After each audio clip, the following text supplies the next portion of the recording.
में। कहानी की शुरुआत में हमें एक फैमिली को दिखाया जाता है जो कार ड्राइविंग करके घर जा रहे होते हैं। घर पहुंचने के बाद इनकी बेटी लायला को पिंजरे की चिड़िया मरी हुई दिखाई देती है। वो बहुत डर जाती है और इस बारे में अपनी माँ को बताती है। जब माँ को इस बारे में मालूम चलता है तो वो सारे बच्चों को बाहर भेज देती है। इसके बाद वो अपने हस्बैंड के साथ एक कमरे में चली जाती है जहाँ पर हम एक छोटा सा ब्लैक कलर का पिरामिड देखते हैं। जस्ट उसी के बगल में एक दरवाजा भी था जिससे ये लोग नीचे अंडरग्राउंड एरिया में जाते हैं। नीचे ये लोग एक ताबूत के पास जाते हैं। यहाँ हस्बैंड पूछता है कि हमें मालूम कैसे चलेगा कि समय हो चुका है, जिस पर उसकी बीवी कहती है कि हमें ताबूत खोल करके चेक करना होगा। हस्बैंड जा करके ताबूत को खोलने लगता है। इसके बाद औरत जब ताबूत के अंदर झाँक करके देखती है तब अंदर हम एक मम्मी को देखते हैं। पहले तो औरत को ये लगा कि अभी उसका समय नहीं हुआ है, वो सो रही है, लेकिन अगले ही पल अचानक से वो जिंदा हो जाती है। जिस चैन से ताबूत को बांधा गया था, किसी शैतानी शक्ति की वजह से वो चैन टूट जाता है और वो सीधा जा करके आदमी के गले में लग जाता है, जिसकी वजह से औरत के सामने उसकी मौत हो जाती है। इसके बाद सीन शिफ्ट होता है और हमें चार्ली नाम के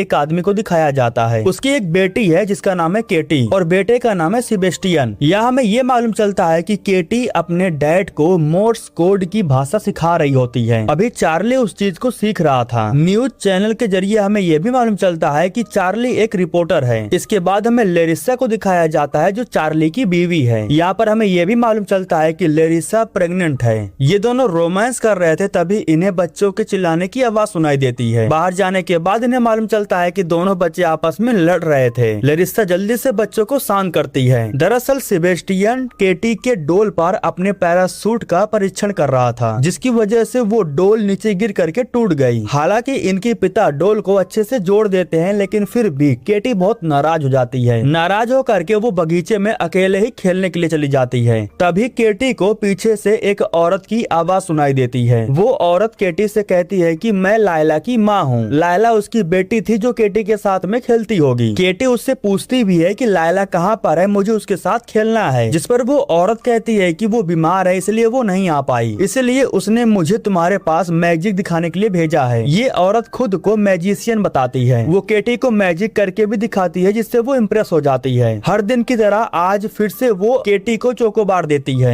इसके बाद केटी यहाँ से जाने की बात करती है, लेकिन तभी वो औरत उसे रोक लेती है। वो औरत उससे कहती है कि आज मैं तुम्हारे लिए एक सरप्राइज लेकर आई हूँ। इसके बाद वो केटी को एक फल देती है और केटी से कहती है कि ये मेरा आखिरी मैजिक है, इसके लिए मुझे माफ कर देना। इतना कहने के बाद वो कोई मंत्र वगैरह पढ़ने लगती है, जिसके बाद उस फल में से एक कीड़ा बाहर निकलता है और वो केटी के मुंह के अंदर चला जाता है। वो औरत लगातार मंत्र को पढ़ती रहती है, जिसकी वजह से केटी को काफी तकलीफ होती है। वो जमीन पर गिर पड़ती है और जल्द ही बेहोश हो जाती है। इधर में चार्ली को दिखाया जाता है जो केटी के ही कमरे में था और वो किसी से कॉल पर बात कर रहा था। तभी उसे केटी के कबर्ड में बहुत सारे चोकोबार के पैकेट दिखाई देते हैं। इस बारे में वो जा करके सेबेस्टियन से पूछता भी है। सेबेस्टियन बताता है कि उसकी एक सीक्रेट दोस्त है, उसी ने ही केटी को ये दिया। इसके बाद वो जल्दी से भाग करके बगीचे में जाता है जहाँ उसे केटी नहीं मिलती। वो जल्दी से बगीचे से बाहर निकल करके केटी को आवाज लगाने लगता है, लेकिन उसे केटी कहीं पर दिखाई नहीं देती। तभी पीछे से वो एक औरत को देखता है जो बच्चे को लेकर के भाग रही थी। दरअसल उसके हाथ में केटी थी। चार्ली अपनी बेटी को पहचान लेता है और उसे बचाने के लिए उस औरत का पीछा करता है। इस दौरान आंधी तूफान काफी तेज हो गया था। कुछ ही पल में वो औरत अचानक से पता नहीं कहाँ गायब हो जाती है। काफी समय तक ढूंढने के बाद भी केटी उसे कहीं नहीं मिलती। इसके बाद सीन शिफ्ट होता है और हमें जाकी नाम के एक पुलिस ऑफिसर को दिखाया जाता है। केटी के माता पिता अपनी बेटी के गुमशुदा रिपोर्ट लिखवाने के लिए आते हैं। जाकी उनसे बात करती है क्योंकि उसे इंग्लिश आती है। अपनी बेटी के बारे में सारी चीजें ये लोग इन्हें बताते हैं। बात ऐसी थी कि ये पहली बार नहीं था कि कोई बच्ची गायब हो रही है। इस शहर में लगभग 200 से ज्यादा बच्चियां गायब हो चुकी थी। केटी को गायब हुए लगभग 8 साल हो चुके थे और पुलिस वाले उन्हें ढूंढ नहीं पाए। केटी के जाने के बाद लेरिसा पूरी तरह से टूट गई थी।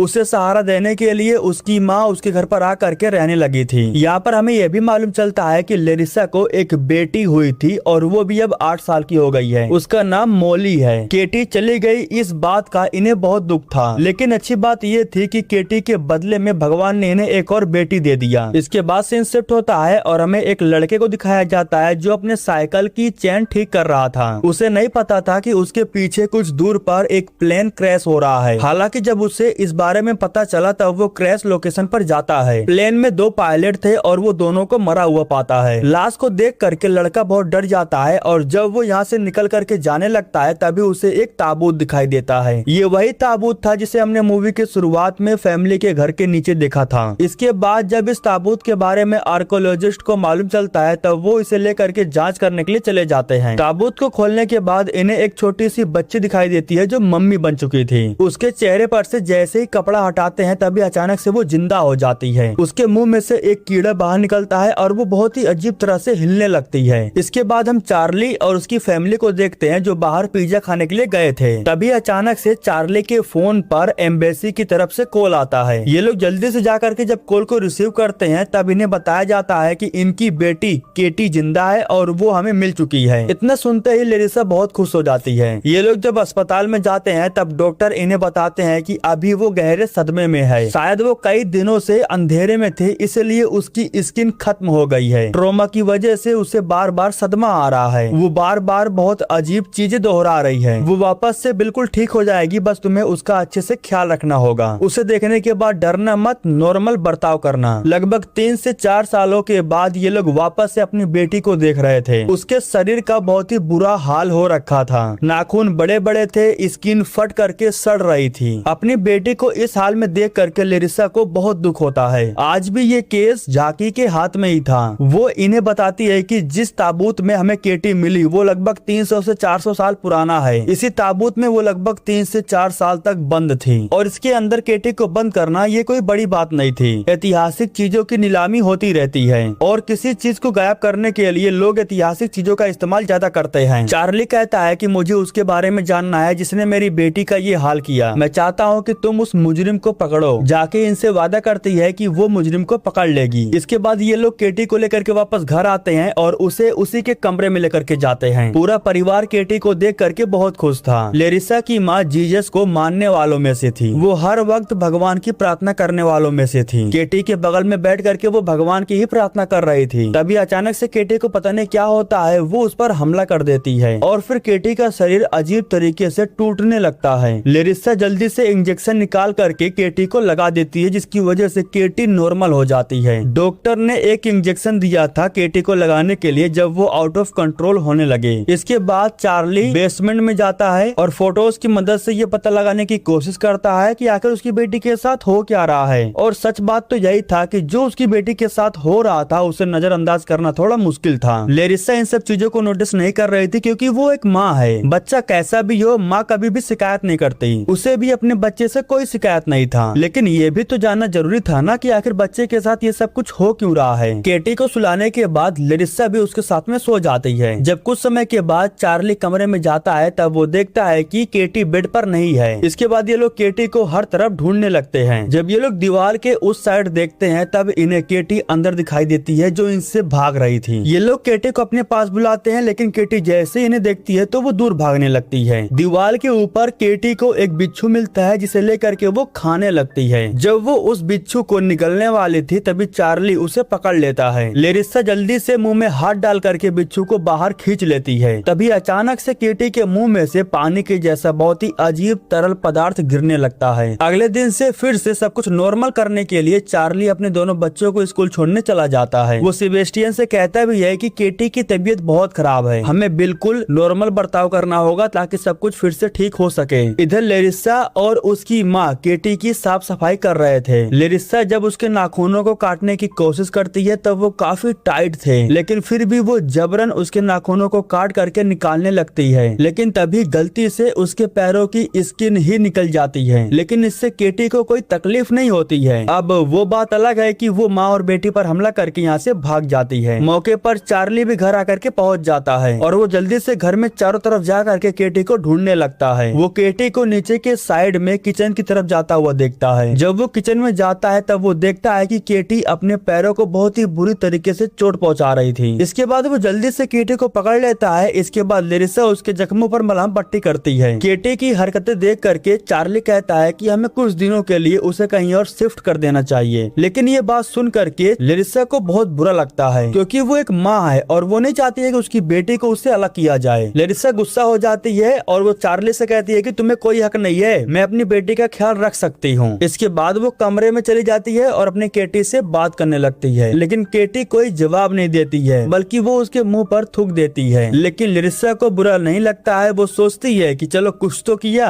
रात के समय में चार्ली अपनी बेटी के पास ही बैठ करके उसकी देख रेख कर रहा था। वो केटी से माफी मांगता है क्योंकि वो खुद को गुनहगार मानता है। वो कहता है कि अगर मैंने उस दिन तुम्हें अकेला नहीं छोड़ा होता तो तुम्हारा ये हाल नहीं होता। यही सब बोल करके वो केटी से माफी मांगता है और उसके सामने रोने लगता है। तभी अचानक से केटी अपने दांतों को जोर जोर से बजाने लगती है। दरअसल वो मोर्स कोड में कुछ कहने की कोशिश कर रही थी, जिसके बाद चार्ली जल्दी से कॉपी पेन ले करके उसके मोर्स कोड को नोट करने लगता है। इन मोर्स कोड के बारे में उसे अच्छे से पता था नहीं। इन मोर्स कोड को समझने के लिए वो केटी के पुराने बॉक्स में से मोर्स कोड की किताब निकालता है और इसी किताब की मदद से वो मोर्स कोड को समझने की कोशिश करता है। जब वो एक एक करके नाम को जोड़ लेता है तब उसके सामने एक नाम निकल करके आता है और वो नाम था लायला। इसके बाद वो सीधा जाकी के पास कॉल करता है और उसे ये नाम बता करके इसके बारे में रिसर्च करने के लिए बोलता है। चार्ली उसे ये भी बताता है कि ये नाम मुझे केटी ने मोर्स कोड के जरिए बताया, जिस पर जाकी कहती है कि अगर केटी ने बताया है तो इसका मतलब केटी उसे जानती भी होगी। अच्छे से याद करो कि तुम्हारी लाइफ में लायला नाम की कोई लड़की है या नहीं, कभी आई थी या नहीं। केटी के जाने के बाद इस नाम की लड़की केटी से संपर्क करने की कोशिश की या नहीं। यह सुन करके चार्ली जल्दी से जा करके केटी के बड़े से बॉक्स को ओपन करता है। केटी के जाने के बाद जितना भी लेटर आया था उन सारे लेटर को इसी बॉक्स में रखा गया था। चार्ली एक एक करके सारे लेटर को चेक करता है। आखिरी में चार्ली को एक लेटर मिलता है जिस पर चोकोबार का फोटो छपा हुआ था। चार्ली जब लेटर को खोलता है तब उसे मालूम चलता है कि ये लेटर लायला खलील नाम की एक औरत ने भेजा है। इसके बाद हमें मोली को दिखाया जाता है जो रात में वॉशरूम करने के लिए जा रही थी, लेकिन तभी अचानक से उसे केटी की आवाज सुनाई देती है जो उसको ही बुला रही थी। मीठी सी प्यारी बात सुन करके वो उसकी तरफ अट्रैक्ट हो जाती है। पहली बार वो अच्छे से मोली से बात कर रही थी। मोली ये बात जा करके अपनी माँ को बताना चाहती थी, लेकिन केटी उसे रोक देती है। केटी कहती है कि वो अपनी माँ को सरप्राइज देना चाहती है। केटी डर करके जब यहाँ से वापस जाने की कोशिश करती है तभी एक शैतानी शक्ति उसे रोक लेती है और वो शैतानी शक्ति कोई और नहीं बल्कि केटी के अंदर ही था। वो मोली को खींच करके दरवाजे के पास लाती है और फिर वो एक मंत्र पढ़ने लगती है ताकि केटी को अच्छे से सुनाई दे। इसके बाद हमें जाकी को दिखाया जाता है जो अपने डाटाबेस में लायला खलील के बारे में रिसर्च कर रही थी। लायला खलील के बारे में बहुत सारे लोग थे, इसलिए उसे ढूंढ पाना थोड़ा मुश्किल हो रहा था। हाँ, लेकिन जब वो इस नाम के बारे में थोड़ा और रिसर्च करती है तब इन्हें मालूम चलता है कि लायला खलील के नाम पर एक खेत है और वो खेत रेगिस्तान के बीचों बीच में है। उन खेतों में फल उगाए जाते हैं। फल का नाम सुनते ही उसे याद आता है कि केटी को पहली बार फल ही खिलाया गया था। इसके बाद वो जल्दी से उस खेत के पास जाती है जहाँ पर उसे बीचों बीच में एक घर दिखाई देता है। बाहर से वो आवाज लगाती है लेकिन किसी का जवाब नहीं आता, इसलिए वो दरवाजे को तोड़ करके अंदर चली जाती है। अंदर जाते ही उसे एक सीक्रेट दरवाजा दिखाई देता है जो उस ब्लैक पिरामिड के कमरे का था। अंदर जाने के बाद वो उस पिरामिड को देखती है। साथ में उसे यहाँ पर एक चैन भी देखने को मिलता है जो सीक्रेट दरवाजे का था, जो दरवाजा बंद करके अंदर जाता है। नीचे उतर करके जब वो थोड़ा सा अंदर जाती है तब वो उस जगह पर पहुंच जाती है जहाँ पर उस ताबूत को रखा गया था, लेकिन अब जैसे कि वो ताबूत यहाँ से जा चुका था इसलिए अब वो यहाँ पर नहीं था। बाहर के साइड में हम वही मजिशियन औरत को देखते हैं जो वापस अपने घर की तरफ आ रही होती है। जैसे वो घर के अंदर आती है तो उसी समय जाकी उसे देख लेती है। उसे देखते ही उसके ऊपर गन तान देती है, लेकिन तभी अचानक से वो हाथों में हथियार लेकर के जाकी को मारने के लिए उसकी तरफ भागती है और फिर वो अपनी जान बचाने के लिए उसे गन से शूट कर देती है क्योंकि उसके पास और कोई ऑप्शन नहीं था। उसी वक्त यहाँ पर जाकी को एक और लड़की दिखाई देती है। जाकी को देखने के बाद वो लड़की यहाँ से भागने लगती है। वो भागते हुए एक जगह पर जाती है और वहाँ की जमीन को खोदने लगती है। तभी यहाँ पर गन लेकर के जाकी आ जाती है। वो उसे हाथ ऊपर करने की चेतावनी देती है। वो लड़की जब हाथ को ऊपर करती है तब उसके हाथ में हम एक बॉक्स को देखते हैं जो उसने जमीन से खोद करके निकाला था। बॉक्स के अंदर एक सीडी थी जिस पर केटी नाम लिखा हुआ था। यहाँ पर जाकी को मालूम चलता है कि लायला खलील इसी लड़की का नाम है। इसके बाद सीन शिफ्ट होता होता है और हमें केटी को दिखाया जाता है। लेरिसा की माँ उसके पास बैठ करके उसका देखरेख कर रही थी, लेकिन साथ में वो हनुमान चालीसा का जाप भी कर रही थी, जो कि शैतान को बिल्कुल भी पसंद नहीं आता है, इसलिए वो उस पर हमला कर देती है।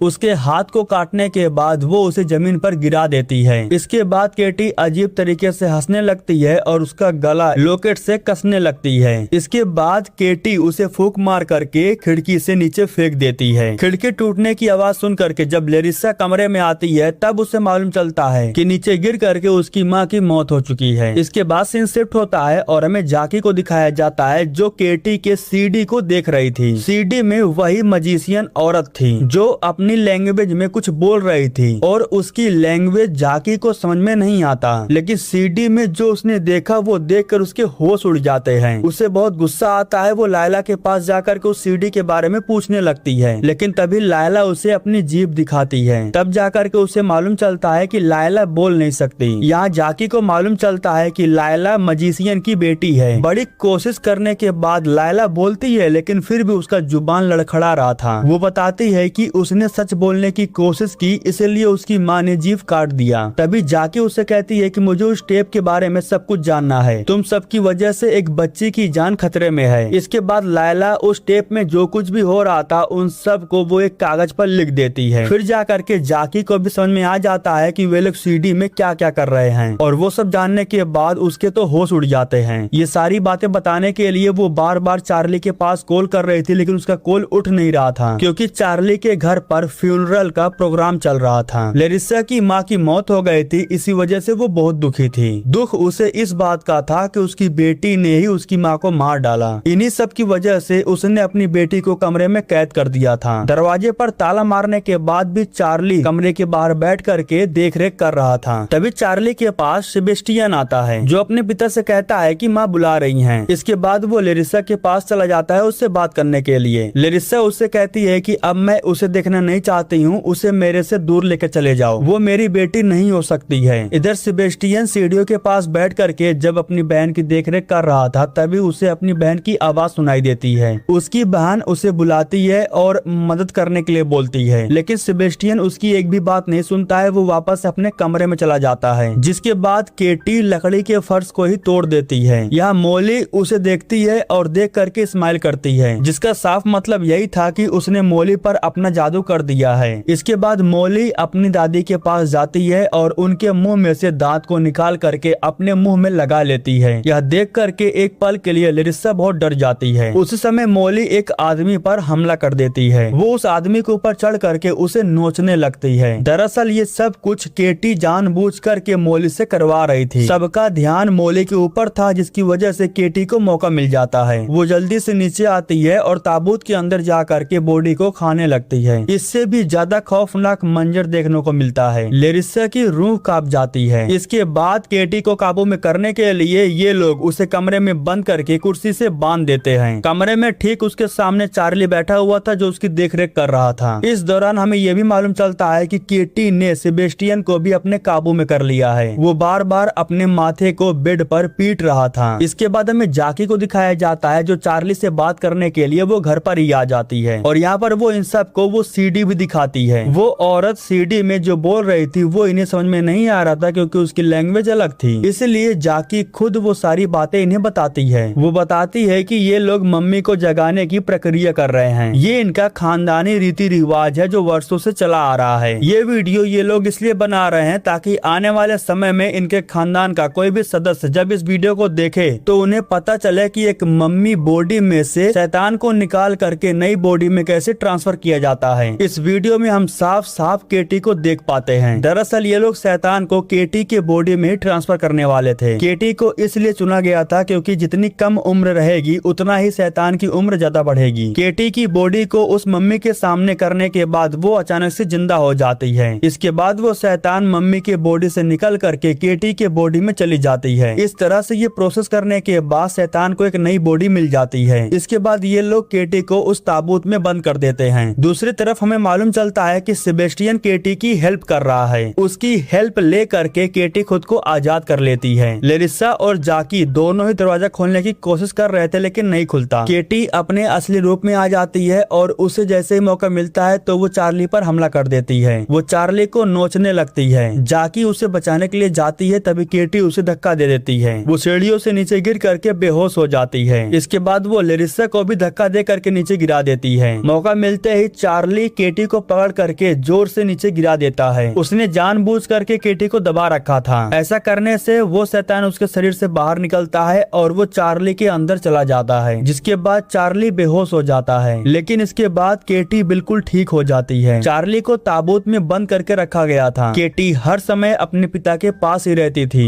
और मोर्स कोड में उनसे बात भी करती थी। केटी हर हाल में अपने पिता को वापस पाना चाहती थी, उनके साथ वक्त बिताना चाहती थी। इसके बाद हमें उस मैजिशियन औरत को दिखाया जाता है। गोली लगने के बाद भी वो रिकवर हो गई थी और इस समय वो जेल में बंद है। जब स्टाफ उसके लिए खाना लेकर के आता है तब उसे खाना नहीं मिलता बल्कि एक इंजेक्शन मिलता है। दरअसल लेरिसा ने उसे इंजेक्शन दिया था। उसने जो भी केटी के साथ में किया, अब वो उसे उस चीज का सजा देना चाहती थी। इस चीज में जाकी भी इन लोगों के साथ में मिली हुई थी। ये लोग चार्ली की बॉडी को लेकर के आते हैं जिस पर शैतान का कब्जा हो चुका था। अब ये लोग शैतान को चार्ली के शरीर से निकाल करके मैजिशियन औरत के बॉडी में ट्रांसफर करने वाले